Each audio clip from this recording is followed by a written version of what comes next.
Okey naman yung chunk niya. Tsaka color parang blue, purple.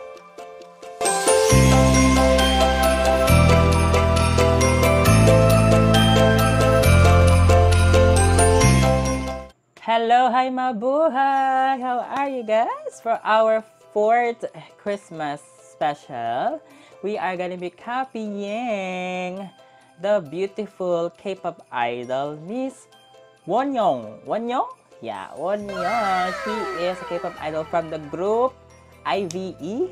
Sobrang pretty niya. Pumunta siya dito, nito lang, sa AAA Awards 2023, kung saan nag-viral si Melay.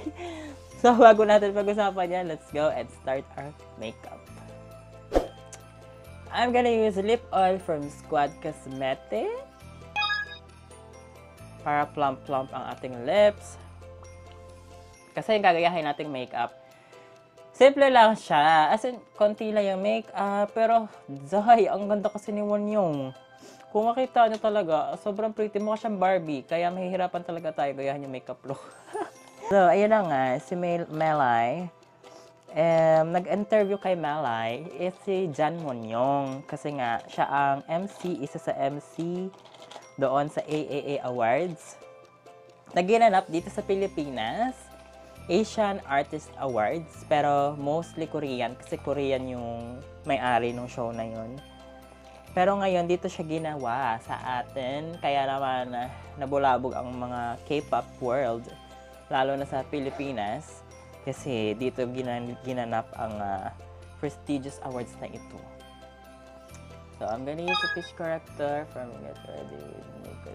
So ayan nga, si ate niya Melay, hindi niya alam na a-awardan siya doon. Kasi ayaw niya nga umattend ng pero naimbitahan kasi siya. Hindi niya alam na bibigyan siya ng award. So, parang rin talaga, biglaan lahat ng mga pangyayari. Kaya yung speech niya, hindi niya talaga na-prepare. Kasi yung eksena doon na lumapit, ini-interview, di ba ni Wonyoung yung mga opa sa harap ni Melay, isa-isa. Para first honor nga daw, first honor, second honor. Tapos nung lumipat ng table si Wonyoung, napunta siya kay Melay. Tapos in-interview niya, tapos yung mga sagot niya, nakakatawa talaga, as in, tawa-tawa talaga ako kay Melay, as in, sobra. For powder, BLK Cosmetics. For our concealer, Get Ready With Me, and the shade Sienna. Si Melay, super funny ni Melay. Alam mo yun, as in, kahit mga normal interviews niya, nakakatawa talaga siya. Tsaka, fan ako ni Melay. Nito lang may palabas kasi siya from, nirequest siya ng Korean, parang mayaman na Korean na nagpo-produce ng mga, pag may mga concert, kanyan, dito sa atin, nirequest siya na maging bida sa isang movie. Yan nga yung Ma'am Chief. Hindi ko nga yun napanood kasi nung papanoorin ko na agad, napaltan na agad sa sinehan namin. So sabi ko, ang bilis naman, ba't naman ganun? So yun, sayang, hindi ko siya napanood. Pero kung i-stream siya ngayon, panoorin ko talaga yun. Kasi wala na agad siya sa mga sinehan eh. Ang bilis siya i-pull out, sayang. Ang dami nga nagre-request na ibalik yun, kaso wala nagawa na.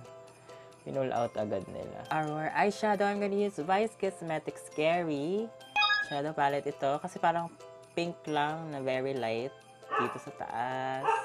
As in, hindi masyado pack na pack yung pagka eyeshadow. Kasi more on glittery something ang peg. Yung Wonyoung natin yung Wonyoung. For our eyeshadow glitter, this is madaming benta to sa Shopee. Si Focallure Glittering Liquid Eyeshadow. Kasi wala akong ibang alam na mag-glittery sa local natin, ha. I think yun yung kulang sa local industries natin. Hindi sila masyado mag-invest sa glittery look. Alam mo yun, yung maraming glittery bling-bling. Ang alam ko lang na local na maganda yung pagka-glitter is yung Quadlet. Lagi kong gamit yan for everyday use. Yun lang alam ko na malalaki yung glitter na local products. Pero ngayong year parang wala akong alam na may ganong effect. Maraming shimmer. Pero yung wala yung star na malalaki yung chunk, ganyan. Wala sa local natin. Sana maganda to. So, when you open it, it's like that.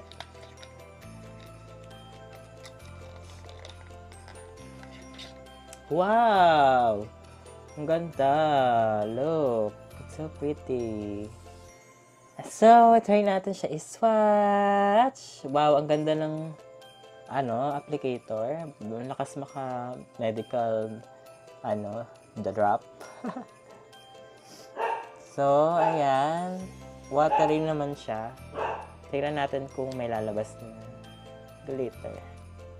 Try ko i-spread with my fingers ko. Mas okay.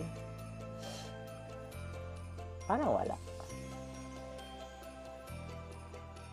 Sa kamay ko may konti, but parang wala. Mas makikita siya pag walang ilaw. Ayun o. Malalaki naman yung chunk niya. Tsaka color parang blue, purple, pink yung color. Kasi hindi makita kapag may ring light. Try natin siya ilagay sa mata. Kasi parang one yung sobrang glittery ng eyes niya. Kita niya ba? Ako nakikita ko kahit malayo. Very nice. Ayun no, ang laki ng chunk ko. Kaso pag may ring light, hindi na siya makikita.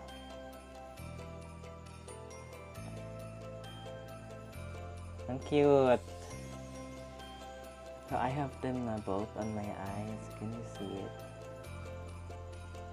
Really nice. Kita-kita siya pero ewan ko lang kung kita sa camera pero I can see it sa live. So yeah, really nice and the packaging is nice too. I think this is, magkano nga ba ito? Wait. 99 pesos. Hindi ko sure kung totoo kasi yung original price na 400 pero naka-flash sale siya. So 99 pesos. Hindi ko alam. So yun. Focallure Starlight Liquid Eyeshadow Glitter. Very nice. Mga makeup ng Korean, kakaiba kasi yung sa atin, tinatakpan natin yung mga eye bags nila. Sila, lalagyan pa nila ng eye bags. Ayan. Lalagyan nila ng eye bags para mas lalo lumaki yung mata. Tapos lalagyan ng ganon-ganon. Try natin yon. So, I tried lagyan ng parang false pilik, ganyan. Ay, ang pangit talaga, napapangitan ako. Sobrang nipis na yung gamit ko. Actually, pang eyebrow. This is by Vice and Klutz Eyebrow Gora Gray Brow Pen. Pero, ang kalat, hindi siya maganda. So, lagyan ko na lang siya ng mascara na maliit para yun na lang yung kunwari natin. I use this brown here. Itong glitter dito sa loob ng hairline scheme. So, kinalat ko na lang yung mascara dito sa ilalim para magmukha siyang mahabang pilik. Kunwari. Hindi naman siya masyado kita. Okay, next naman, I'm just gonna put some lashes and I'll be back. Polish for eyelashes. Maglagay tayo na Get Ready With Me powder. Hindi naman tayo maputin sobra. Parang wala siyang blush on, no? Maglagay lang tayo dito ng konti para naman hindi plain. Wala akong muted pink. Ito lang from Careline. This super light pink. Sana mag-ilaw siya. Magbigay na. For our lippy, wala akong masyadong pink na lippy kasi hindi ko naman gagamit. Tsaka hindi talaga bagay sa akin. But I have this Kim Muse water tint.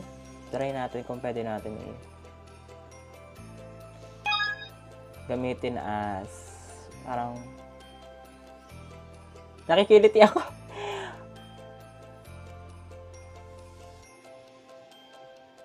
Kasi di ba parang sa ano lang sila, sa gitna lang sila naglalagay.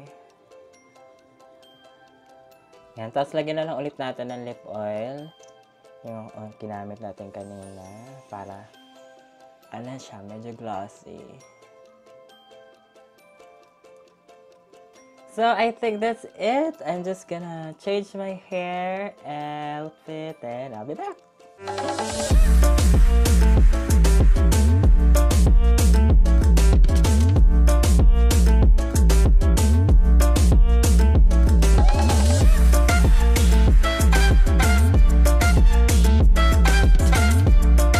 So guys, this is my final look. What can you say about our Jin Won-young makeup look? So, congratulations to all the winners of Asian Artist Awards, especially ang mga Pinoy na talaga namang umeksena sa awards na yon. SB19, Melay Francisco, and Katniel. Ayan, congratulations sa inyo kasi nanalo tayo, Best Actor, and ano nga ba ang SB19? Basta may nakuha din silang award. So, congratulations. At saka, Horizon, I think Focus Award. Oh, yan. So, congrats to all the Filipino artists. Patuloy natin na pagpatuloy nyo ang pagtaas sa ating bandilang Pinoy. So, yeah, that's it for my video. Don't forget to subscribe to my channel. Also, follow me on all my socials. I'm gonna see you guys again on my next video. Bye!